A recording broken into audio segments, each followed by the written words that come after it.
Well, good morning, everyone. And good morning to anyone who is visiting with us here today. My name is Dave Fields. I'm one of our pastors here, and we are in the midst of our series called Life Together, learning to live and love like Jesus. And this morning, we're looking at, as you saw in your bulletin, at the command to serve one another. And you know, as I was reading and as I was kind of doing some research and preparing for this week, I came across an article that was directed to small business owners. Here's what the author writes. He says, most economists agree that the United States, and I would argue that Canada is kind of a part of cultural North America, so probably to some degree the same in this.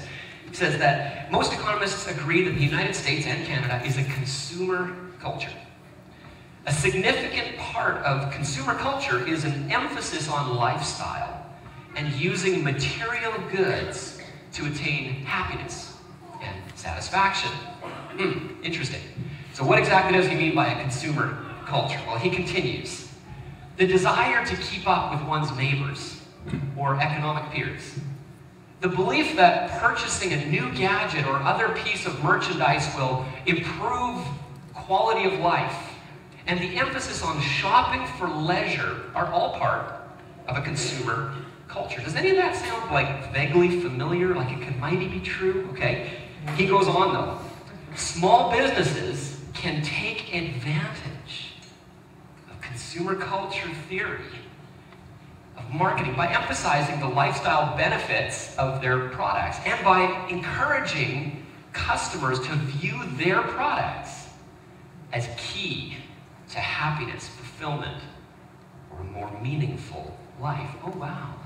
Okay, did you see what he just did there?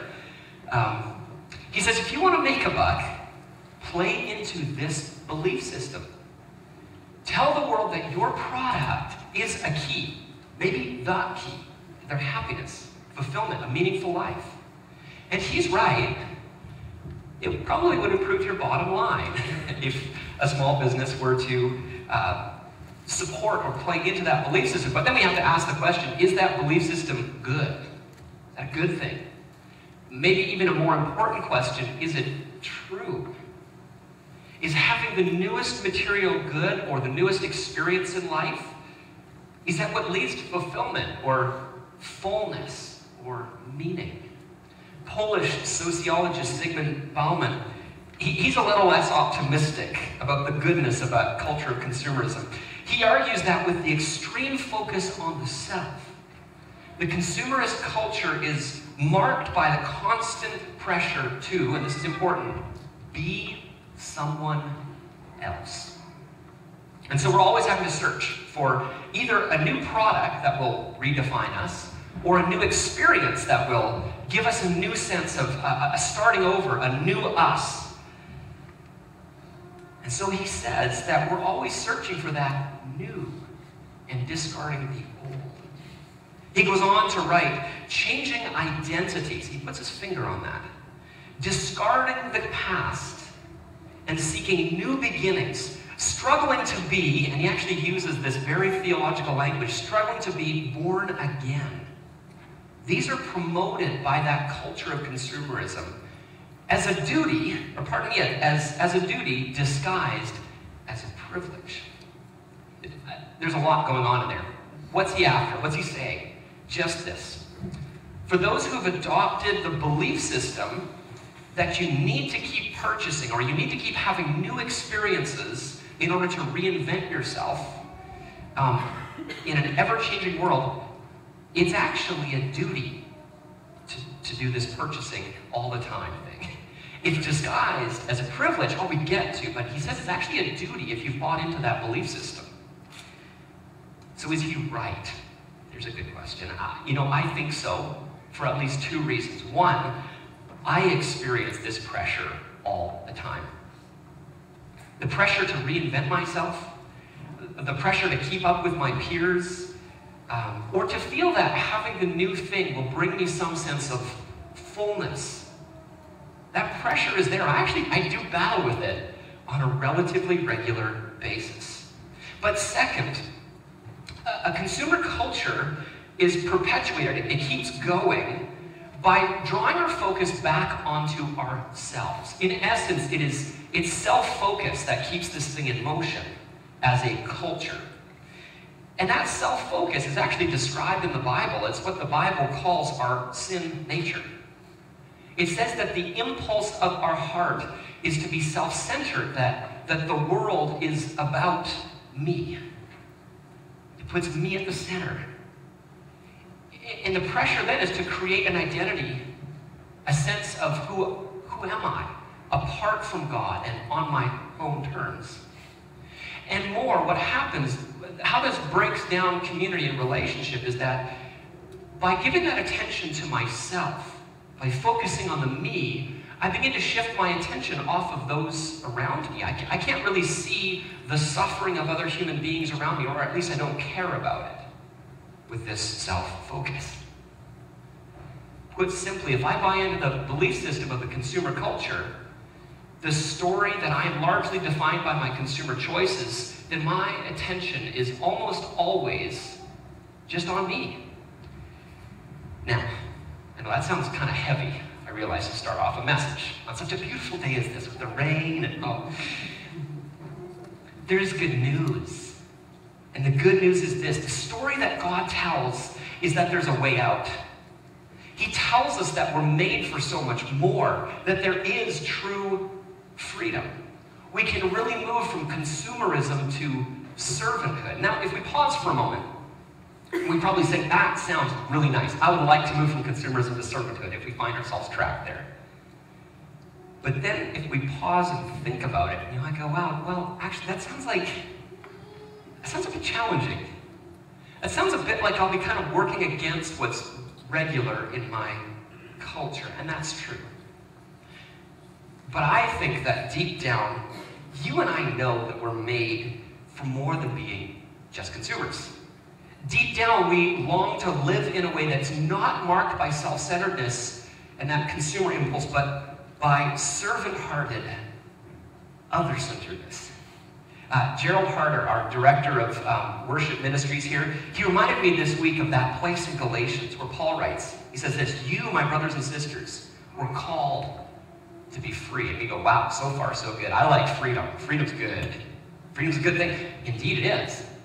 Listen what he says next.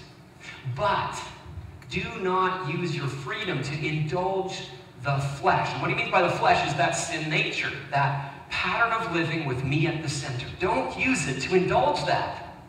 Rather, different than, serve one another humbly in love. There it is. There's that shift from consumerism to servanthood. From me first to, what can I do for you? And here's what I love. Paul says that we're free. That we are actually free from the need to indulge that self-centeredness. We can actually live in a new kind of way. Yes, we can. But what is it? What is it that moves our hearts from here to there? How do we really enact that freedom? Here's how. We're going to look at a text this morning, a story that comes from John 13, 1 to 17. It might be familiar to most of you. It's in the final week of Jesus' life. He's preparing to go to the cross. He's in Jerusalem at this point. He's going to lay down his life.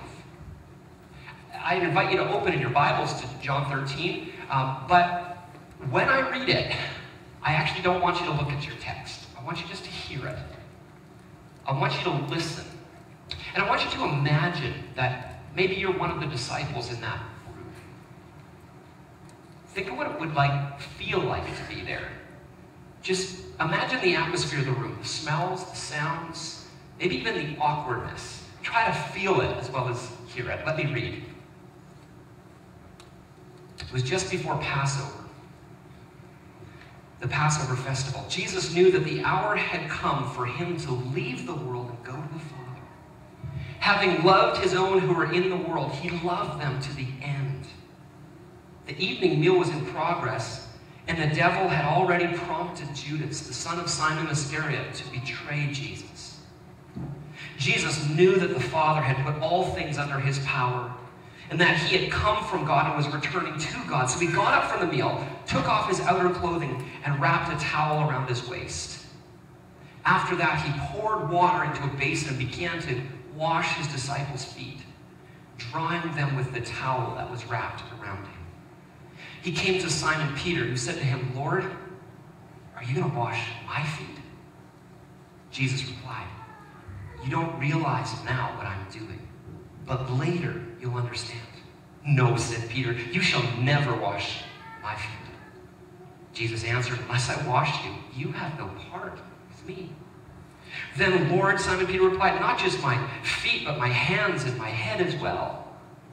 Jesus answered, "Those who've had a bath need only to wash their feet. Their whole body is clean.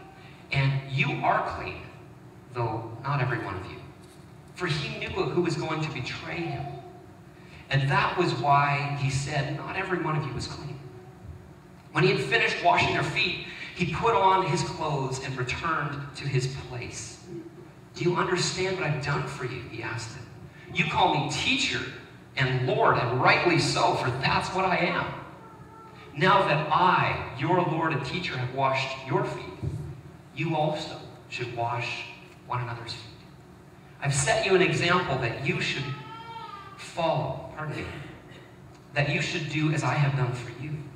Very truly I tell you, no servant is greater than his master, nor is a messenger greater than the one who sent him. Now that you know these things, you'll be blessed if you do them."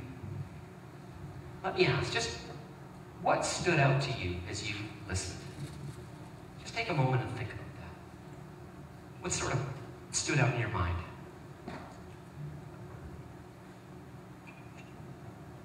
I'm going to invite you to do something that might seem awkward, but not nearly as awkward as what just happened in this text here. Just turn to your neighbor and just share just like a sentence or two, the one thing that stood out to you. Not necessarily why, just what stood out to you. Just talk to your neighbor for a moment about that.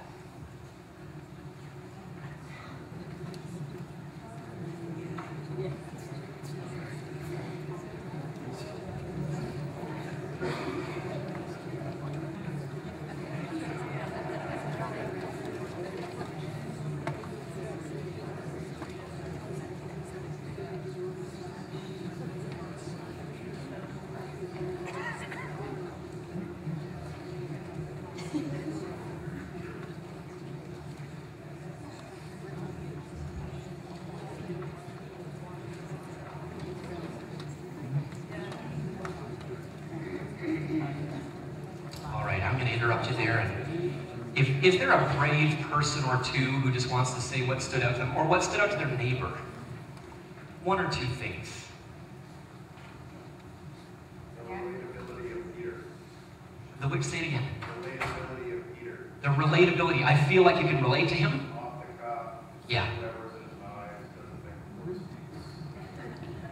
And you feel like you relate to that, Matt? Just a little. Thank you. Thank you. Two other things. Jesus already knew what Judas was going to do, but he included him in there. He washed Judas's feet, even though he knew what he was going to do. There's something in that for us, isn't there? Yeah, good. Sharon. I was thinking how Jesus had interrupted the flow of the meal to do this service for his disciples. Thank you. It's interesting. One from the balcony, maybe?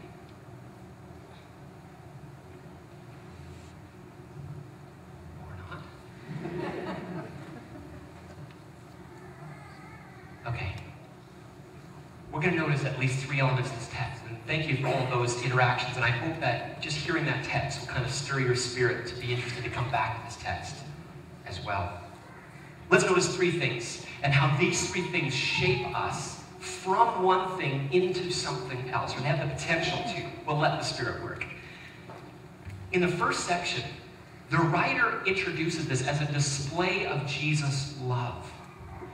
See, Jesus knows what's coming at the end of this week. In the previous chapter, chapter 12, he clearly talks about his impending death. And notice, we read that Jesus, he's knowing his life would end soon, that he would experience resurrection and return to the Father. It says he loved his followers to the end. What does that mean? It probably has a double meaning. First, it means to the end of his time with them. Jesus' love for his disciples was unceasing. As Rob pointed out, even Judas experienced it. Judas the betrayer, he still is loved by Jesus. The fact that Jesus gets down on his knees, washes his disciples' feet, is a demonstration of this love. And it matters for you and I too, because Jesus will never stop loving his followers today as well. We are secure in his arms. But to the end also likely means to the furthest degree possible, all the way to the end.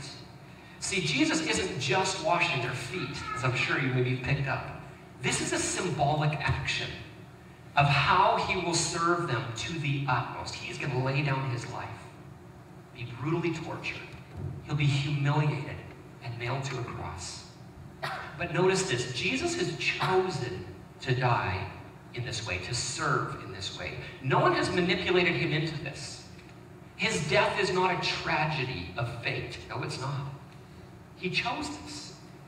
Listen again, Jesus knew that the Father had put all things under his power. So he takes this role of a servant not from a place of being sort of pushed into it or manipulated into it. No, he chooses to use the power that he has, the influence, the energy God had given him, and he uses that not for his benefit, but for ours, freely giving himself in service to others. And so as we think about what does it mean to follow Jesus in a life of servanthood, this is key too.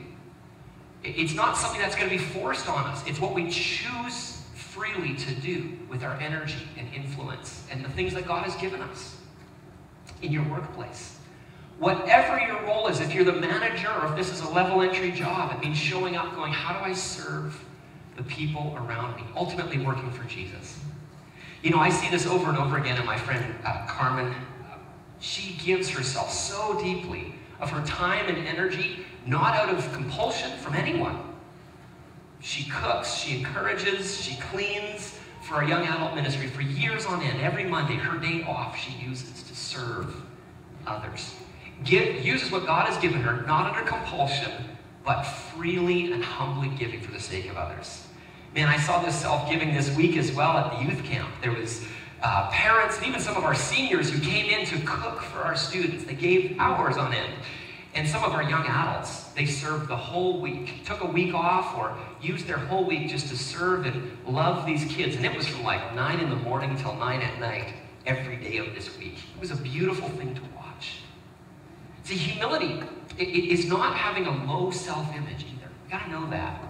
It's not thinking, oh, I deserve just to be at the bottom of the pile. And no, it's not having a low self-image, but it's thinking about others and what they need, and then using our God-given talents and gifts to meet those needs. It's essentially other-focused. One person says that, you know, humility is not thinking less of yourself, it's just thinking of yourself less. And that's what Jesus is doing for his disciples. And that's where a second point leads us. Jesus washing his disciples' feet is a symbol of saving cleansing. What does that mean? Well, this foot washing is pointing forward. It's a symbolic action, pointing to Jesus' sacrificial death. Consider what Jesus is doing here. We read that he takes off his garment and he ties a towel around his waist. Why? He's taking on the actual physical appearance of a servant, of a slave in the Greco-Roman world. Here is God in the flesh. We've seen John telling us over and over again that this is God who becomes a human being, takes on flesh, and he's dressing himself as the lowliest of household servants. No wonder Peter's uncomfortable. This was a super awkward moment. It really was. So notice, Peter objects to Jesus. Are you going to wash my feet? He says. And notice, he knows this is all backwards. And of course it was. Then Jesus says, you don't realize what I'm doing right now, but later you will. But still see Peter's response. He says, never. So Jesus says, unless I wash you, you have no part with me. That's really important. What's Jesus talking about here? We find out right back in chapter 1 of John's Gospel. Right off the bat, the writer tells us that when John the Baptist sees Jesus, he says, look, the Lamb of God who who takes away the sins of the world.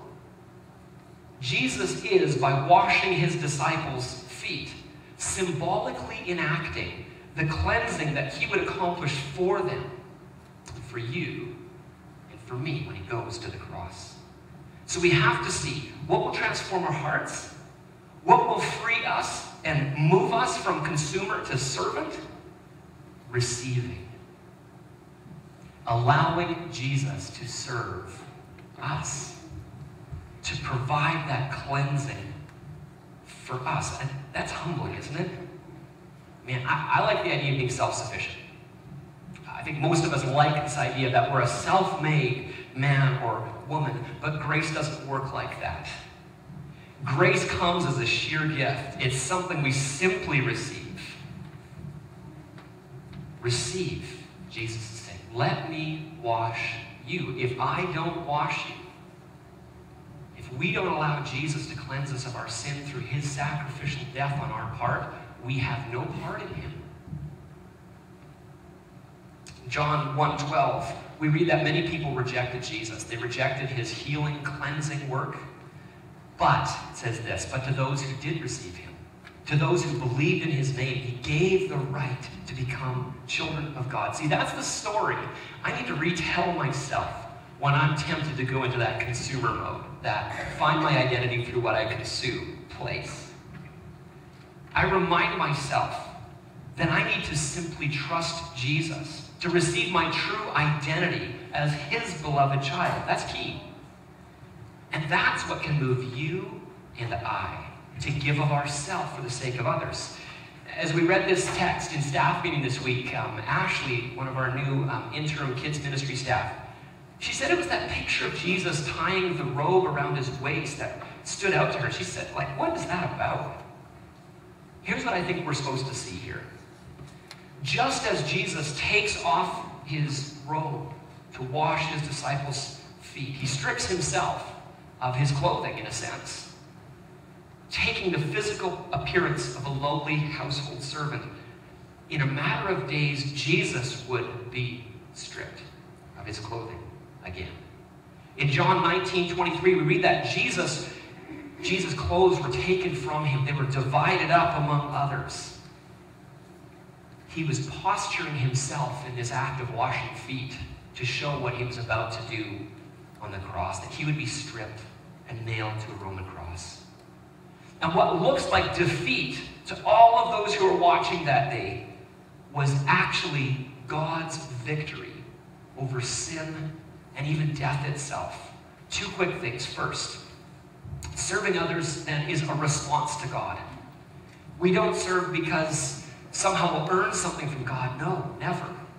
It's simply from the place of recognizing that we are utterly loved, that Jesus came and knelt down on his knees and washed our feet. That same symbol is what he's doing in the cross. By knowing that we're loved, that's why we serve. That's what melts my heart, to want to be like him, as we just sang. To truly obey him. He said, follow me, do the same. And I want to. Why? Because he's done it for me. Second, taking the same posture of a servant, it might look like weakness to those looking on us as well. Being truly committed to meeting the needs of others may not always look very, quote-unquote, victorious or powerful. No, you might not look powerful doing it. But you're following the most powerful one possible, who gives up what looks like his power in order to win the world. Following the way of Jesus, giving deeply for the benefit of others, that's the way that we actually win the world too. It's only as people look in on the church and see a whole people who are giving, committed to giving not only to each other, but to the world around us in the way that the kingdom of God is shaped like that. It's about self-giving. That's what will convince our neighbors that the good news of the gospel is true. And that's what we see next. Jesus washing his disciples' feet is a model for Christian living. I really love this. I came across this. It's in a footnote in D.A. Carson's commentary. I find most of my gold mines in footnotes. It's a weird thing. Why did he put it in the text? I don't know. But this is interesting. There is no other description in any antiquity, Jewish or Greco-Roman from that time, where we find a superior washing the feet of inferior. This is the only text where you will ever see this. Go searching. You won't see it anywhere else. Only here in antiquity do we see this.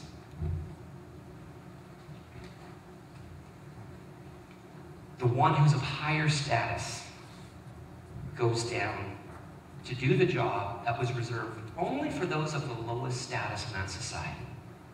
Never has that been recorded anywhere else in that culture. And then Jesus says, do the same for each other. So you see, there's no form of serving that's beneath Jesus. And so there isn't for us either. We're to give ourselves in that same way. Now, Jesus doesn't simply mean that we're to wash each other's feet physically, though, because they needed to do that in the ancient world, I'm sure it happened. I'm sure there was times, well, not sure, but I would like to think there was times when Peter got down on his knees and washed the feet of a new believer who is a slave, just to demonstrate and do the thing that Jesus said. But that's not the main point. The main point is that we pattern our lives after Jesus' example in every sphere of life. Jesus, the one who's described as having all authority, he deconstructs the idea that some, those of low standing, are to be the servants of others, those of higher standing. Nuh-uh, Jesus says, that can never happen among Christians. There can never be one who says, sorry, that's beneath my pay grade or beneath my dignity to do that for you. No Christian, after this, can ever say that to another. No form of serving is beneath you. You know that? Boy, what would the world be like if we embraced that?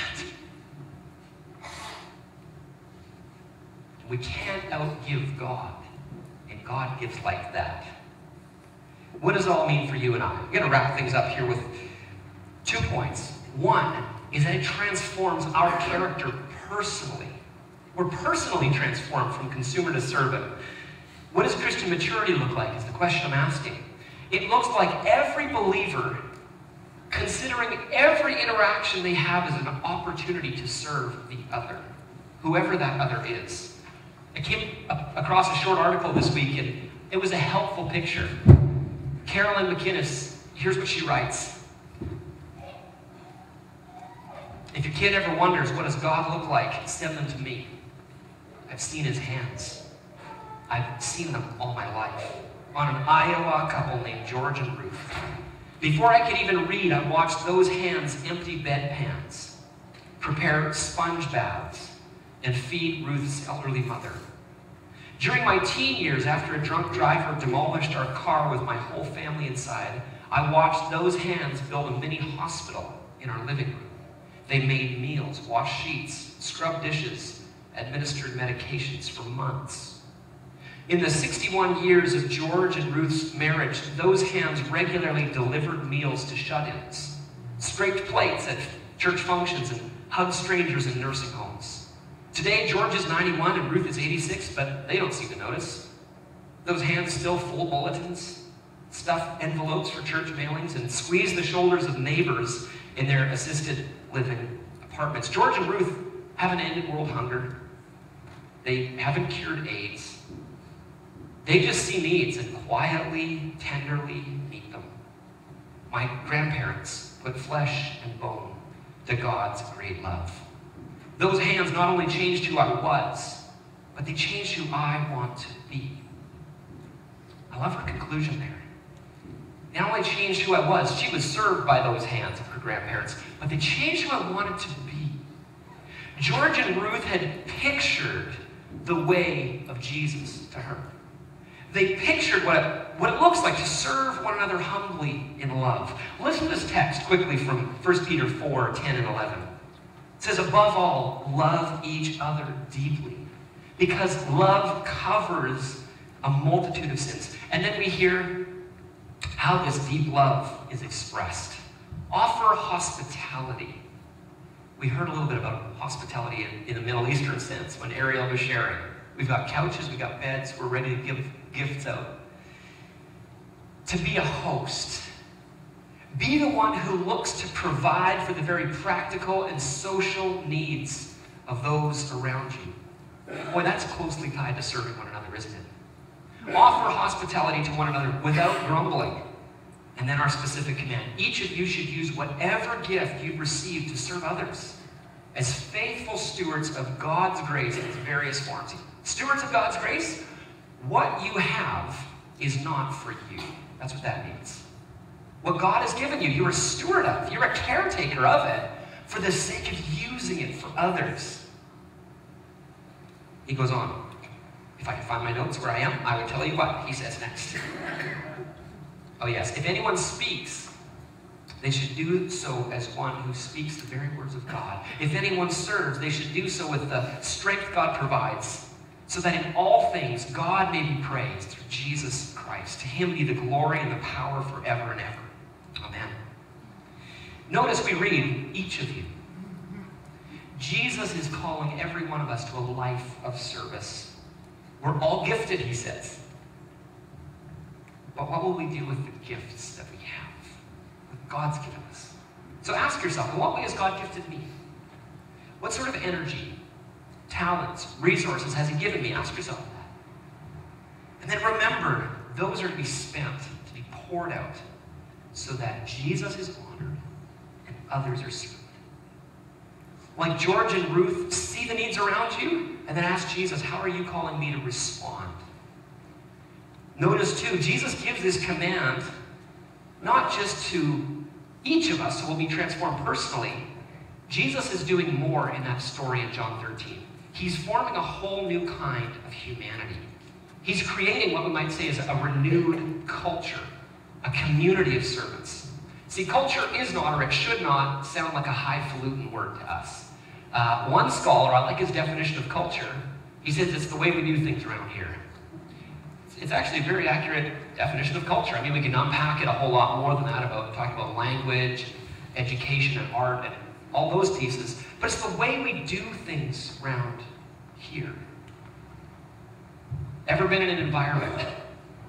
Maybe it's a workplace or it's a community organization where the way we do things around here can be described with phrases like this: sorry, that's not my job.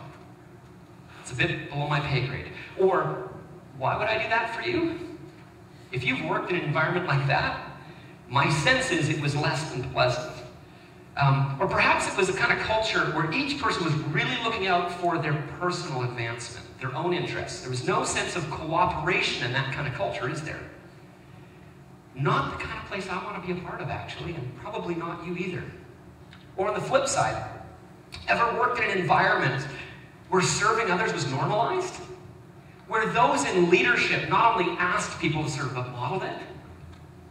Sorts of phrases you would hear in this culture would go something like, hey, looks like so-and-so needs a hand. Why don't we just grab a broom and help them out, help them get their stuff done? Or, you know, I heard that you and your kids were sick this week. I made a little extra soup. It's in the staff fridge. Just take it home with you as you go. Or can you give me a hand with this project? I could really use your expertise because I kind of getting lost in the middle of this. Culture, the way we do things around here, it creates and reinforces more of that same culture. A culture where self-advancement is the norm will continue to move that culture along that trajectory. So we need to see that Jesus is not just giving a command to individuals in this text. He is trying to create a culture, a community defined by love, expressing itself in practical, down-to-earth, humble acts of service. All are called to serve, all the others. And I want to be a part of a community like that. And my guess is that that's the kind of community you want to be a part of too. I made a comment to Pastor Harry this week. We were just kind of out in the new kitchen area there, and I said, Harry, you know, have you seen where the lid for this garbage is gone? It's kind of smelly in here. He said, no, I haven't seen it. He just walked over the garbage and he begins to take it out. And he takes it to the garbage and then puts a new bag in it. Not a big deal. That's how he's always served this community. And thank you, Harry. That's what he's modeled to our staff for all the years that I've been here. Summit is largely the way it is because so many in our leadership, whether that's at the board level or at the staffing level, we've wanted to model a giving where, our lead pastor for 22 years just takes out the garbage when it says it's full. That's the kind of community we live in, and I'm so glad to be part of it. No one, well, what do we have for time? It's time to be finished. Okay, let me wrap up here. I think there really is among us already a roll up your sleeves, get dirty, help people move boxes, take out the garbage, scrub a toilet, get up early to prepare and lead worship, open your home to host or lead a small group, sit at a bedside all night, give your time to serve evacuees, the homeless, the refugee, volunteer to bake cookies for the youth night, give of your time in the nursery or to teach a class. There's already a kind of culture like that that's happening in our life together. Our actions create more of that culture. And my encouragement is let's continue to model and shape our culture in that direction. Wherever you have, whatever you have, wherever you are, let the shape of Jesus' washing feet set the tone for how you respond to others. And invite the worship team to come forward as we pray. God, we thank you that you became flesh and blood and bone. God the Son, Jesus, you came and you modeled the sort of love that God has for this world. That you would go all the way to the grave to make us your own. We ask, God, that our hearts would again be moved and melted, receiving your love, your grace, that you express to us through the cross and resurrection. And may we respond, God. May we respond with wholehearted desire to follow you in your way, Jesus. And God, form us as a community. Continue to shape us so that this would be a community who is defined by that self-giving, humble service to each other. We know that you'll do this, Holy Spirit, because that's what you're up to. As we open ourselves to you, we ask that you would be moving. In Christ's name we pray these things.